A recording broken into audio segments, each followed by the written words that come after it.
Noriu daug storių peržiūrų. Nu įkelk vieną stories po pertraukas. A jeigu parduoti per stories noriu? Nu tada padaryk 3-5 dienų apšilimą per stories su tavo klientų skausmo uždarimo per tavo asmeninę istoriją. O jeigu jie žiūri, bet nekomentuoja, visiškai neįsitraukia į mano stories. Atrodo, pati savo kalbu.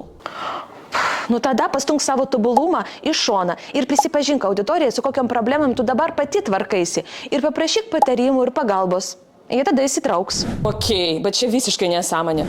O ką geriausiai parduoda storiese? Keisai. Kas? Tai yra klientų sėkmės istorijos. Prieš ir po. Taškas A, taškas B. Kaip tu jiem padėjai? Geriausiai su skaičiais ir rezultatais. Aš po kiekvieną savo case įkelimo gaunu po 10-15 užklausų dėl asmeninio darbo su manim. Ir per mėnesį 10 štukų eurų uždirbu. Pafollowint mano profilį, o komentaruose parašyk žodį case. Ir aš tau atsiųsiu instrukciją, kaip ir tau padaryti tokį tavo klientų sėkmės istoriją, kurie tau padės parduoti. Paimsiu ir vėl tave pafollowinsiu. Visą žinią.